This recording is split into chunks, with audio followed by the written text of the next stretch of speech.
What's going on, everybody? Welcome back. FantasyTeamAdvisors.com, bringing home the bacon, MLB DFS video. It is Friday edition.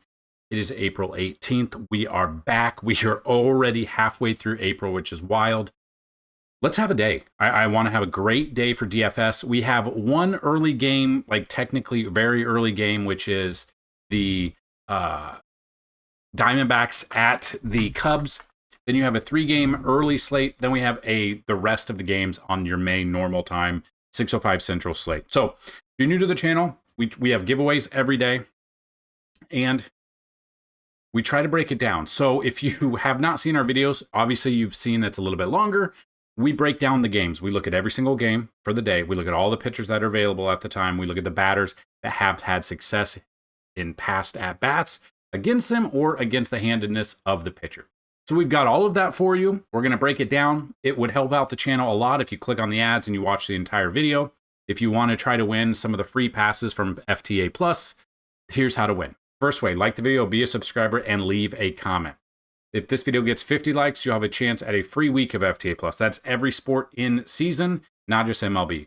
100 likes on the video is a free month, 150 likes, a free year, 200 or more likes on this video, a chance at a $500 lifetime pass. We've not given away a lifetime pass in over a year. I want to give it away. I want you guys to hit it. Let's go. If we hit 200 likes on this video, we're going to give away 2 lifetime passes. So all you got to do, if you watch it, hit the like button, have your shot at a free $500 pass. Second way to win, somewhere in this video, there'll be a keyword or a key phrase. Listen for it, type it in, and have a second shot to win a free week of FTA Plus. Now, we're going to have the 2 giveaways from yesterday's video. Over 1,000 views, over 100 likes. So this first one is just for the minimum of 100 likes on the video. So it has nothing to do with if the keyword is here. If that keyword is here, we're still going to re-roll it for a keyword. So here's the first winner for there you go, Brian Tate. Congratulations, Brian. Please email me with the subject line, daily views winner 417 or whatever you want to put it. And then let me know your username on the website. So I know you have one. And Brian can win every single day. Like, you guys can come back and win every single day. So the key phrase from yesterday was sunflower seeds. We're still going to re-roll it. We're still going to check it out. So here is the keyword winner for a free week. And Anthony Schellen 9 triple deuce. So I don't know if you have an account on the website, but please email me. The email is in the description, but it's dfshelp1@gmail.com. Email me. Let me know if you have an account on the site. If you don't, let me know a username, an email, and a password, and we will get you set up. Now, that being said, congratulations, first off.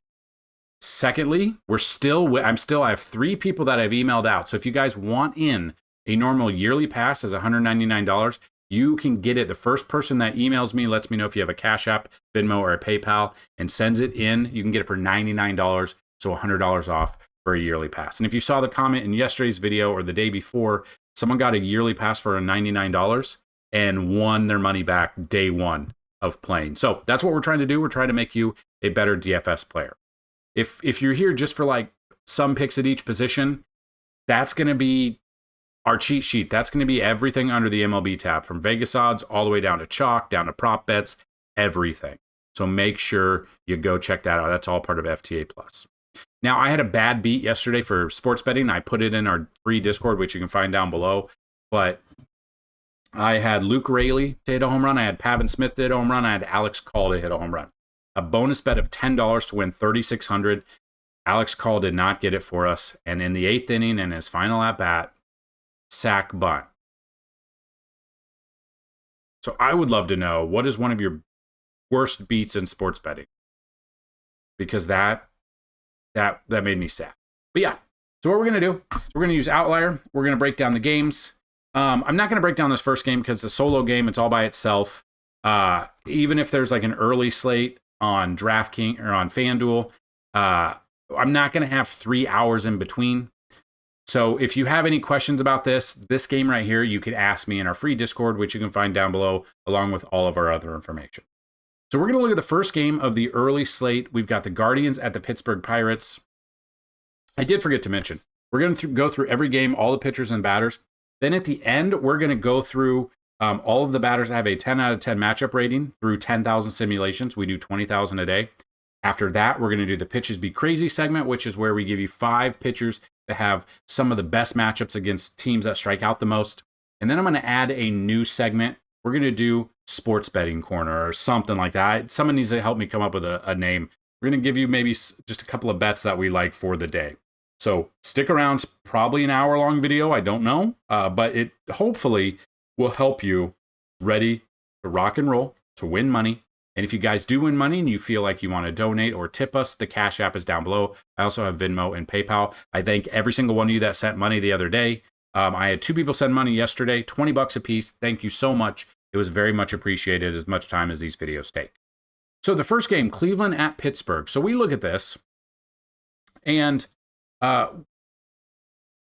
we can look at, for the early slate, we can just take a look.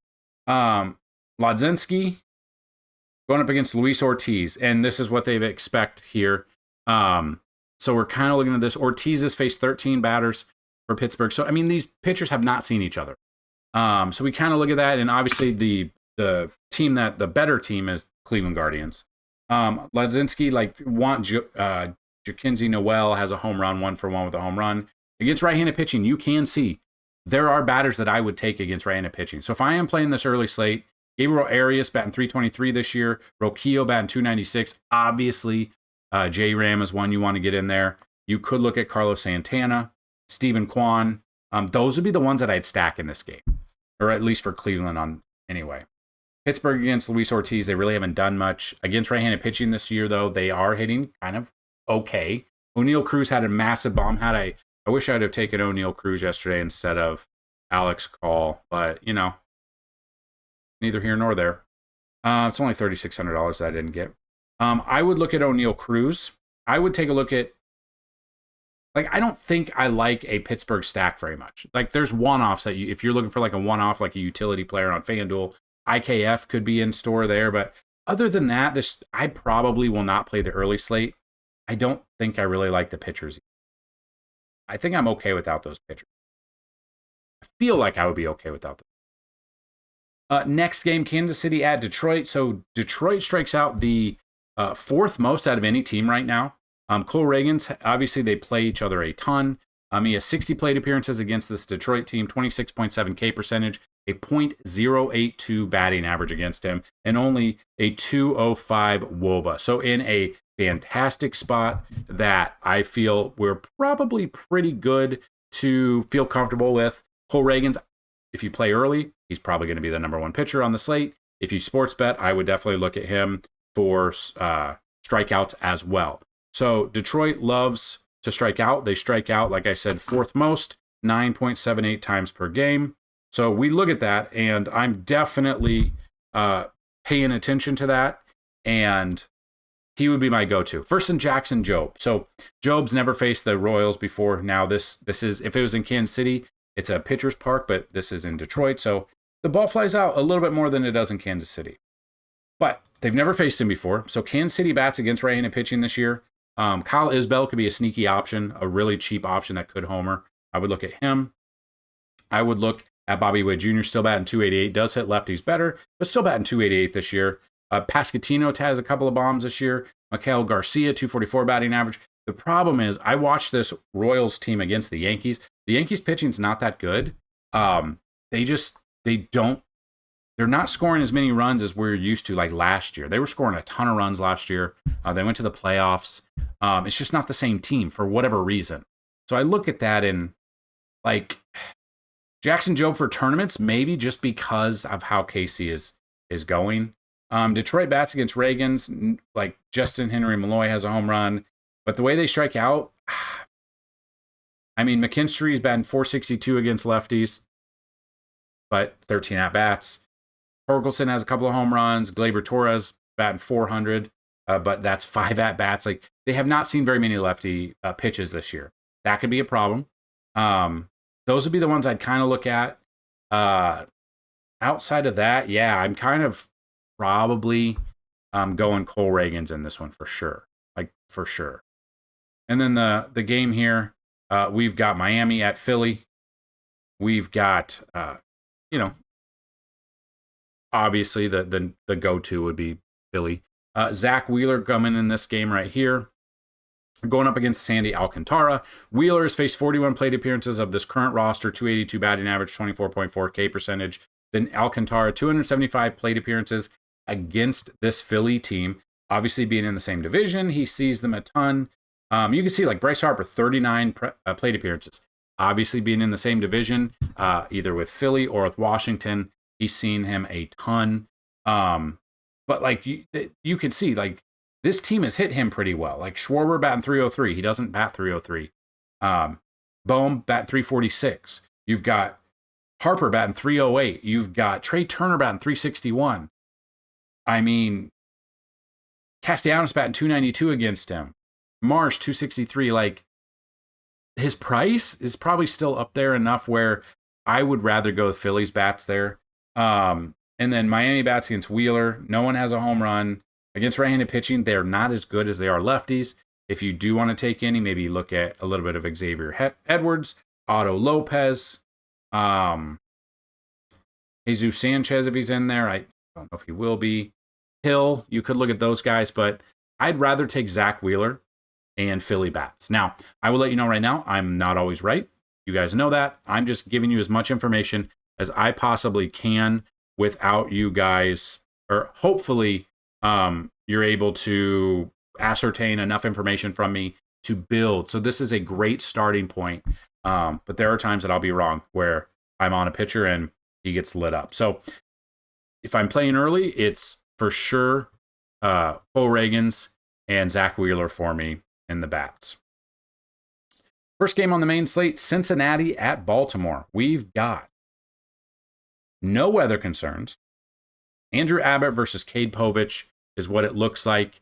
Cade Povich has not been confirmed yet, but it should be his turn in the rotation. Last pitch on Sunday, unless they decide, and this is like yesterday's video, I had Brian Wu, and they pushed him back late I think it was early morning or very late at night. They decided to push the start back so they could get an extra day of rest. They called up Emerson Hancock. So when the pitcher's not announced yet, that could always happen. But we will always be up to date with our simulations and our projections. So we're not going to have Cade Povich in there if he is in fact not starting. So we look at that. Cade Povich really has not done much this year. Goes up against Cincinnati. At home, 2 starts, 5 ERA. It's not been ideal for him. Lefty matchup there. And then you got Andrew Abbott coming in. Is it a second start? Yeah, it's a second start. We took him against Pittsburgh, his last start. 5 innings, 1 earned run, 5K. So we didn't know what he was going to do. Wanted to take exposure to him because he was 7,100 against a pitiful Pittsburgh offense, and it worked out for us. Obviously, we'd love to see more than 5 innings, but coming off injury, you never know how deep they're going to go into the game. 81 pitches. It's not a high pitch count. He probably could have pitched another inning or two if he kept it in, kept it in the ballpark, but he just did not. But pitching-wise, I'm probably off of these guys. Probably looking at the bats. If I'm looking at Baltimore bats against him, like Rushman has a home run. We sometimes like to take Gary Sanchez against lefties. I don't know if he'll play, though. Mateo would be a cheap option. Then you've always got Laureano against Andrew Abbott or against lefties. Mountcastle this year batting 357 and 14 at-bats. Like, they haven't seen a ton. But you do have Cedric Mullins lefty-on-lefty matchup there. Also can steal some bases for you. Cincy bats that I would look at, Elly De La Cruz is one that I would consider. Austin Hayes had a home run on Thursday. I would look at that. Just depending on if you want a cheaper option, you could definitely look at a cheaper option there. But that's always one that I don't mind. Austin Wins. It just depends on the catcher that's going to be in there. I'm not really sure. Espinal would be a cheap option if he gets in there. We'll kind of wait on that. So those are kind of the bats that I'd look at. I'd rather probably focus on Baltimore bats, especially at home, than I would with either pitcher or really Cincinnati bats. Overall, I don't know if I'll have a Cincinnati stack there, but I wanted to give you guys the information.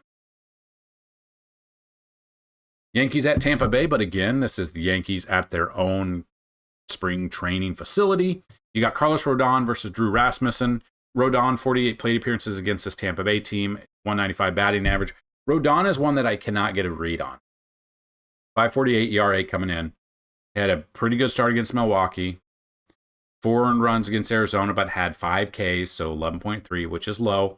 What you're looking for is about 2 to 2.5 times value. What I mean by that is take his $8,200 salary, take it times 2. You're looking about 16.4 to 17.4 range, but obviously you'd want more. Against San Francisco is one of his former teams. 5.2 innings, 4 earned runs, but had 8 strikeouts. So if the earned runs were gone and he had no walks and 8 strikeouts, you're probably looking at 30 plus there. So he does get a matchup against a Tampa Bay team. The problem is this Tampa Bay team, they don't strike out. And what I mean by that is, they strike out, but Tampa Bay right now ranks 10th out of 30. They only strike out 8.06 times per game. And at home, again, consider it home, they strike out 8.20 times. So if you could get 7 to 8 strikeouts out of Rodon, he would probably pay out his salary unless he gives up the earned runs as well. Then you got Drew Rasmussen. We did take him his last start against Atlanta because Atlanta is a very bad team this year. Don't understand why. 5 innings in that one, 7 strikeouts. Now, the Yankees do strike out a ton. They are 25th out of 30. They strike out 9.39 times per game. Rasmussen comes in with a .60 ERA. My problem is this ballpark, the ball flies out of this ballpark this year. Currently, right now, the wind is blowing in, though, so that could give a boost to both pitchers. I could see Drew Rasmussen having a good game, but then I could also see the bullpen coming in and maybe, just maybe, Rasmussen does well, but then the Yankees get to the bullpen because that's what they've seemed to be doing lately. And we do have the bullpen stats up on the website, but if we look at Tampa Bay, Tampa Bay's bullpen this year, they have a 3.68 ERA. How many home runs have they given up? They've given up 13 home runs. So they do give up home runs. I think that's the most home runs the bullpen has given up this year. So that is always a thing. So if Rasmussen gets through 5 or 6 and then the bullpen comes in, this Yankee team can smash. So I see an alleyway to have Drew Rasmussen, but also having a Yankees bats in a different stack here. But if we look at the numbers, obviously the bats I would be looking at for the Yankees would be Judge, Goldie, Ben Rice, Bellinger, depending who's in there. Like against right-handed pitching, like Trent Grisham, I don't know if he'll be in there though with Cody Bellinger, but Bellinger's got a bad back, so he might be out. You could also get Jason Dominguez. He's been coming on strong, both offensively and defensively, so those would be the ones that I'd look at. Now, Tampa Bay bats against Rodon, like Brandon Lau has a home run and Yandy Diaz has a home run, and he is prone to give up the home runs this year. Yandy Diaz could be a cheap first base option. I think he's first base option. If you want to go in that direction. Brandon Lau would be another one. Danny Jansen against him, I'm okay with. And then you see, Yandy Diaz this year, 308 batting average with 2 bombs against left-handed pitching. Jose Caballero this year, 455 against lefties, 11 at-bats, so not much, but those would be the ones that I'd look at. And then if you want to go a full stack, you can always look at a Chris Morel. You could always look at Aranda. You could look at Jake Mangum as well. So I will have exposure to probably both pitchers, a little bit more to Rasmussen just because I think he could go 5 or 6 and get 8 or plus strikeouts, but then this bullpen could implode and the Yankees could come through at the end. I could see that as a very feasible option. Next game, we've got Seattle at Toronto. You got Brian Wu, who was supposed to pitch yesterday versus Bowden Francis. We come in, Wu, 11 plate appearances, not much against Toronto. Bowden Francis, 2 plate appearances against Seattle. I don't mind either of these pitchers for tournaments. Tournaments, I'm okay with. Honestly, at the moment, the bats that I'm looking at, there's not very many. Yeah, against right-handed pitching this year, Seattle, Jorge Polanco batting 371, so he's hitting very well against righties. J-Rod has 2 home runs, but only batting 216. The offense is not it's not hey, stack me. That's kind of that's my mindset in this one. I don't know if I have exposure to the offenses here. I'd rather just have the bats or the pitching. Brian Wu, Vladdy has a home run, but he only has, he's kind of struggled in the home run department this year. Finally got his first one on Wednesday, I believe. If you were to take Toronto bats, Vladdy, Roden, George Springer batting 378 against righties this year. Bo Bichette batting 318. Like, I don't love the bats here. I'd rather take the pitching and kind of move on in that aspect. White Sox at the Red Sox. Battle of the Sox. Currently, right now, Boston doesn't have someone, at least on Baseball Savant. They think it might be Dobbins. He is going to start. So, yeah, obviously, he did one spot start or he pitched out of the bullpen. Yeah, so this is a spot start. I mean, the White Sox are a bad team. They are a very bad team. But Boston strikes out as well. So you never know what you're going to get. Hunter Dobbins at 69. I don't know why he's that expensive. Maybe take a flyer on him at 6,900 because the White Sox are bad. Martin Perez comes in, a 1.59 ERA. We used him his last start against Boston, so he just faced him. The problem is he had 4 walks. He had 5 strikeouts, but 4 walks in that start. Now, 2 earned runs is fine. He did not make it through 5 innings. The 4 walks, the 91 pitches is what's a problem. I will have exposure to both pitchers. I will have a little bit more exposure to Martin Perez because this team does strike out. But the problem is if he walks them like that again, he could miss out. Offensive-wise, I'm not really looking at the offenses here. Through 10,000 simulations that I can see right here, none really jump out to me. If you want to see later, I can look at it. We'll look at those simulations. We do 20,000 a day.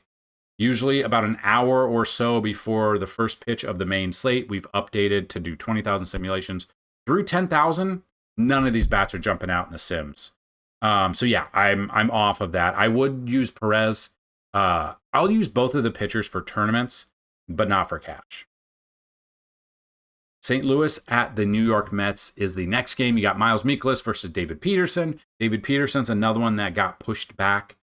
He was supposed to start on Thursday, and they pushed him back for whatever reason. Our Mikolas coming in, 165 plate appearances against this Mets team, 253 batting average. This is a pitcher's ballpark. We look at the ballpark factors at Citi Field, and the wind right now, as of the making of this video, is blowing out to left. So you can, decide if that means anything. So Peterson coming in, 270 ERA, pretty good start against Athletics. Decent against Miami. Toronto really didn't do much. For 8,700, I'll have some exposure. But every time we've taken this Cardinals team, the players that we've decided on usually have been hitting, which we love to see. And then Mikolas here, or Mikolas, I don't know how you say his name, doesn't matter. He has a 9 ERA. 14.3 against Philly. Minus 15.2 against Boston. That's why his ERA is so far up there. Gave up 8 earned runs. So he had that one bad start. 2 okay starts, I guess. But only 10 strikeouts and 3 starts. So that's kind of I will probably fade the pitching in this one and just go the bats, strictly the bats. Cardinals have never faced him before except for Wilson Contreras. And just like yesterday, I would definitely look at Arenado against a lefty, Luke and Baker against a lefty, if he gets in there. Jordan Walker for a cheap option.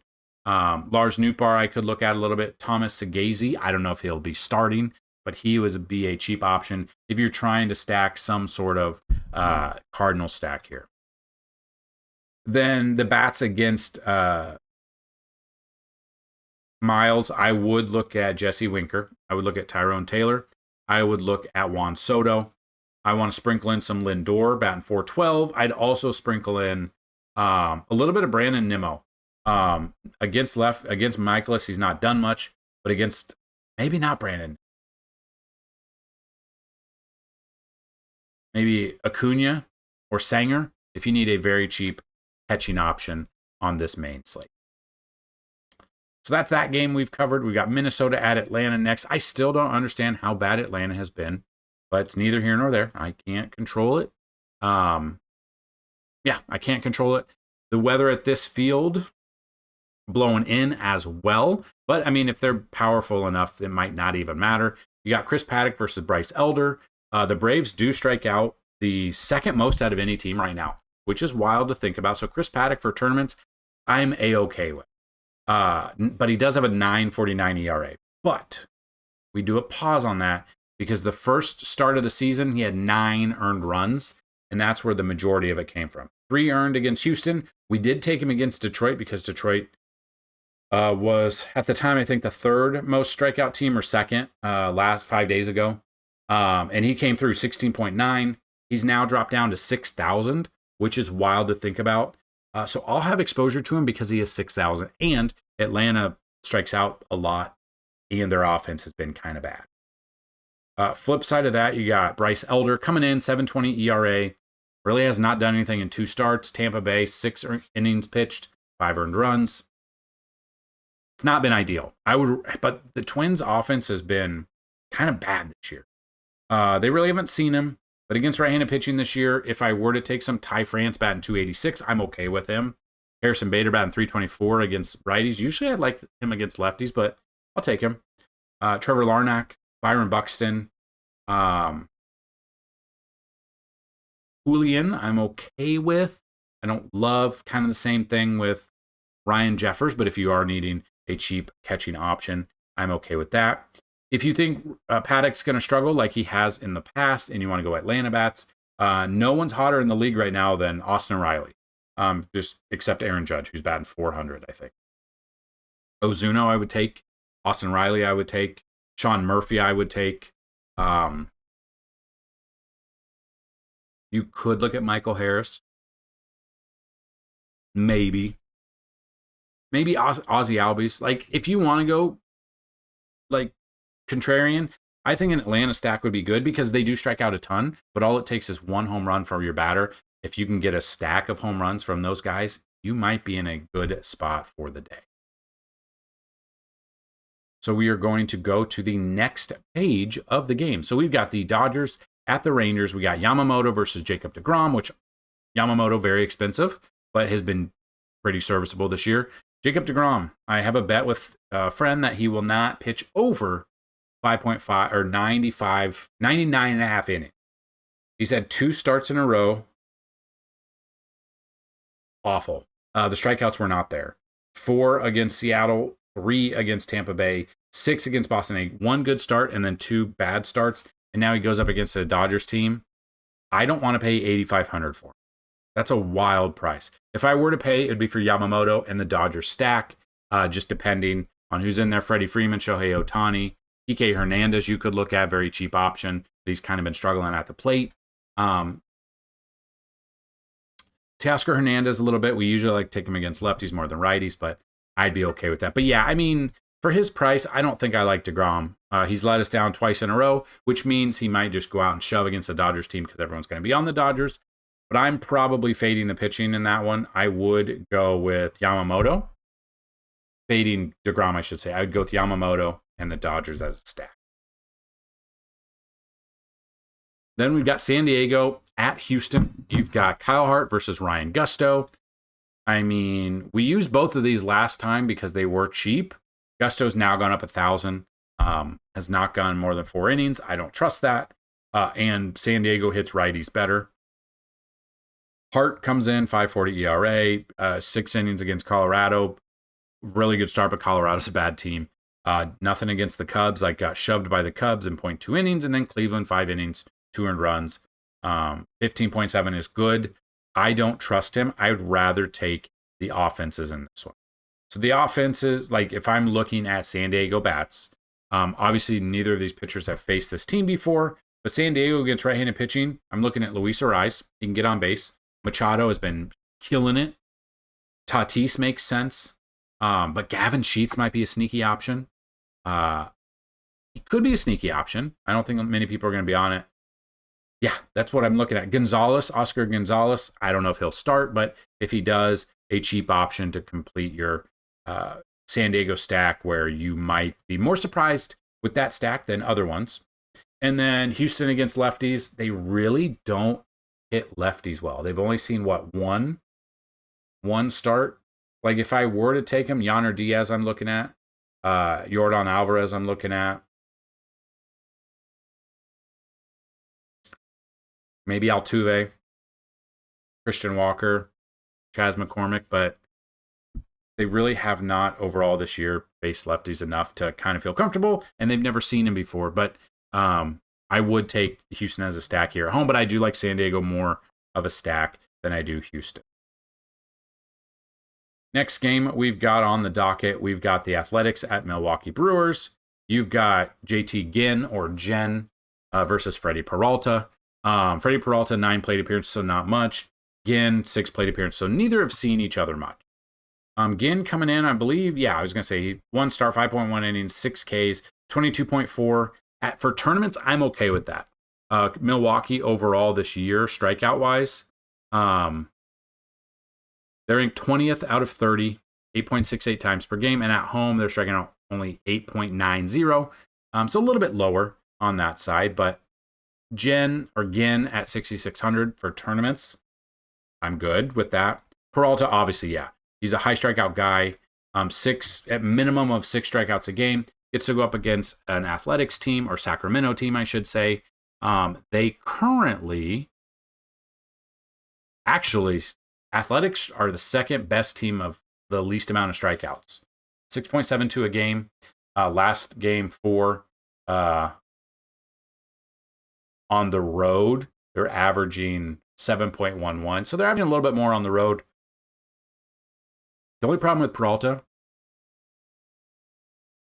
how deep he's going to go, because his pitch count gets up there. 104 there. Against the Yankees, put up 93. They ended up losing that game. The bullpen blew it up there. 97 against Kansas City at 30.8. Like, he's had really good starts.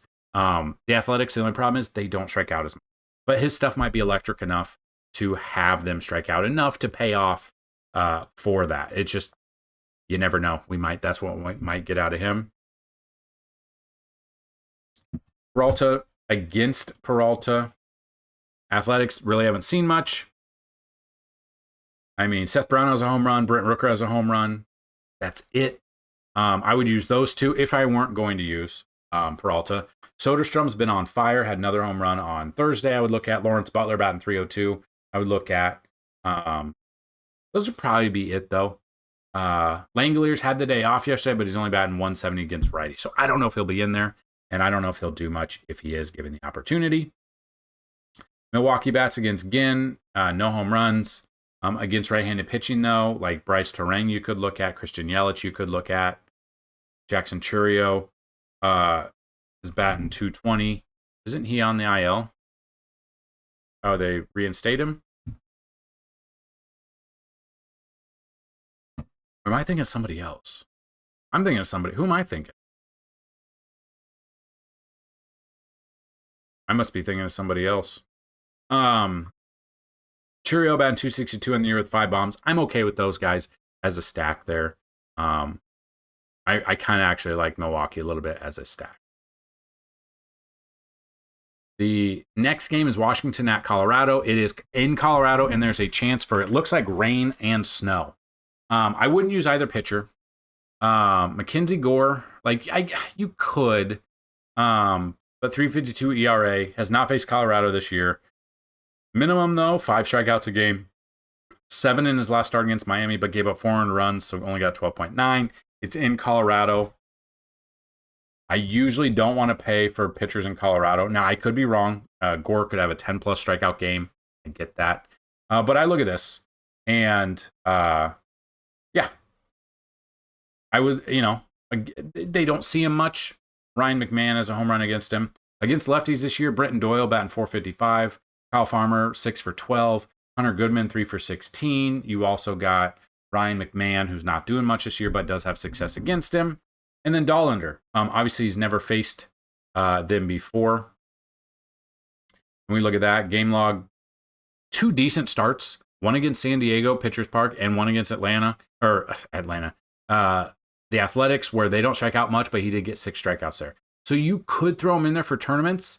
But again, it's Coors. The Coors effect is a real thing. That's always what scares me here. Washington bats against him, never faced him before, but against right-handed pitching. Nunez has a home run, or batting 429. Nate Lowe this year batting 368. James Wood I would take a look at. Alex Call is on my list of not to use because he made me sad.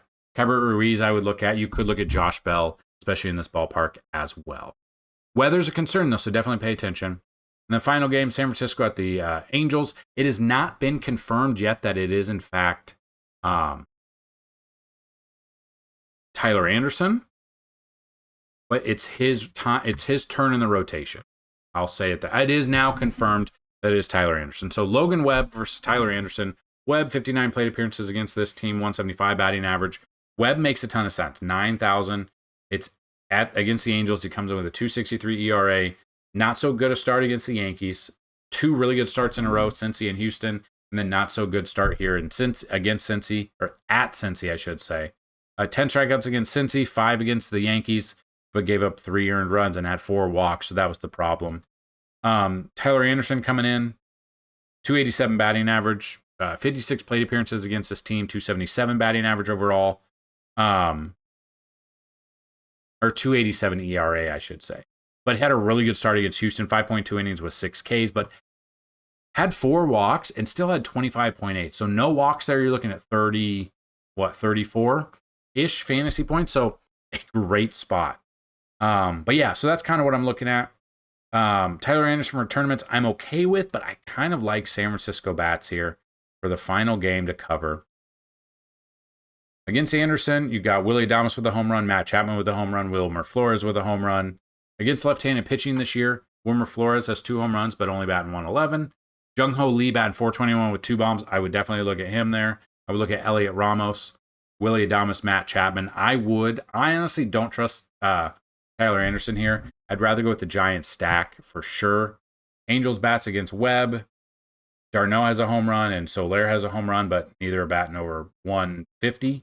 Against right-handed pitching this year, I mean, yeah, they're not doing very well. You could always look at Trout, Ward, Shanuel, Adele, and Hefo, but Logan O'Hoppy's another one. But honestly, I kind of like Logan Webb, and I kind of like the San Francisco Giants as a stack. So there you have it. Those are all of the games covered, the early slate, the main slate. It is now time to give you all of the batters that have a 10 out of 10 matchup rating through 10,000 simulations. And I'll let you know right now, this might be the least amount of 10 out of 10 through 10,000 that we've had all year. In fact, I believe it is. So if you want to check out the rest of them after 20,000 simulations, right here, MLB DFS matchup tool, go check it out. Usually about an hour before first pitch. I'll say it that. So as of right now, the number 1 batter is Kyle Tucker versus Corbin Burns in the very early game. Pavin Smith versus Ray. Eugenio Suarez versus Ray. So it's really liking that early game there. Number 4 is Bobby Witt Jr. Number 5 is Yordan Alvarez. 6, Juan Soto. 7, Francisco Lindor. 8, Vinny Pasquantino. 9, Pete Alonso. So right now, there's only 9 10 out of 10. Once we get the news, notes, Vegas odds, weather projection out further than it is, we'll get all in 20,000 simulations. We'll see more of that. We'll see more 10 of 10s. I will almost guarantee. So then we are looking at pitches be crazy. So these are the top 5 pitchers of the day that have the best matchups on paper against teams that strike out the most. So number 1 is Mackenzie Gore at Colorado. They're striking out 10.83 times per game and 10 times at home.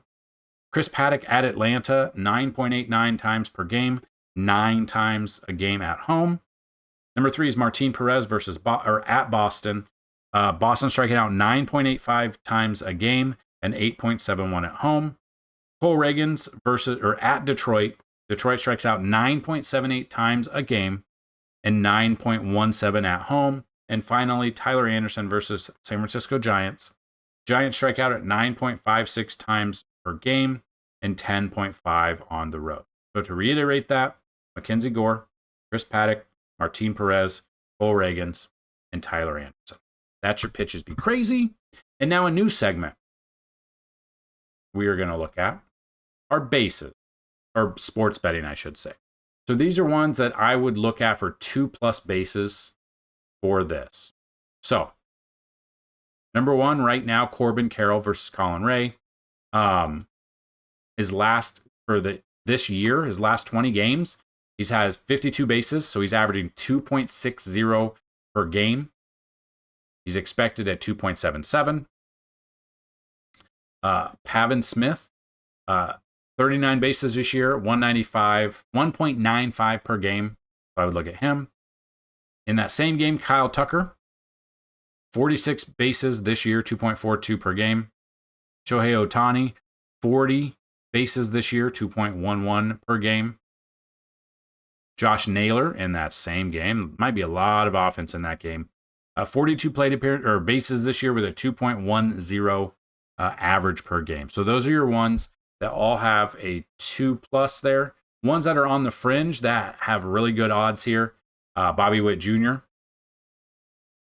Jose Ramirez, Pete Crow Armstrong, Austin Riley, and Vinny Pasquantino. So if you were to take some sort of bets there and you want to look at 2+ bases, again, Corbin Carroll, Pavin Smith, Kyle Tucker, Ohtani, Josh Naylor, Bobby Witt Jr., Jose Ramirez, Pete Crow Armstrong, Austin Riley, and Fernando Tatis Jr. So those are the ones you could look at. Another one right on the bottom fringe is Byron Buxton, as long as he's healthy and gets in there and the weather is good. Those would be some of the bats that I would look at to have 2+ bases in that game. So should be a lot of offense in that Arizona-Chicago game. So if you want to take those bets, definitely be sure to get in there. So that's what I've got for this video. If you enjoyed it, hit that like button. The key word of the day is boomer. We'll go boomer, because I've seen some boomer comments in the comment section of some of my videos. But yeah, I won't say names. But yeah, so if you're still around, hit that like button. If we get to 200 likes on this video, 2 people are going to win a lifetime pass. So get in there while you can. Let's have a great Friday. We have no MMA this weekend. We have no NASCAR on Sunday either. So we're going to start back up. I believe the NBA content will be once the play-in tournaments are over, which I believe the last day for the play-in tournaments are Sunday, right? So we'll be back on Saturday, or we'll be back on Monday. Is that right? No, Saturday. Saturday, we've got 3 games that we will cover. So we will be back with our content for Saturday. I'll do a video for that. We'll do a video, put that video out. 4 games on Saturday. Sunday, we've got 4 games on Sunday, and we will rock and roll. And then a couple, like Monday and Tuesday are 2 games, which kind of stink. But yeah, so we'll be back. Instead of having MMA on Saturday and NASCAR on Sunday, we'll be bringing you guys some NBA content as well. So we might even be able to get that video out earlier. Might get out. It depends, because those games are set. Like, we are good to go. That's East Coast first round. All the teams are in. None of them are in play-in game. So that's what I've got. Let's have a fantastic Friday. Whatever you're doing, sports betting, DFS. Hopefully we all win. Hopefully you don't get screwed over by Alex Call or anyone for that matter. So let's have a great day. Let me know what your plans are for the weekend. Again, let me know one of your bad beats. Put that down below. Good luck, and as always, bring home some bacon. Peace.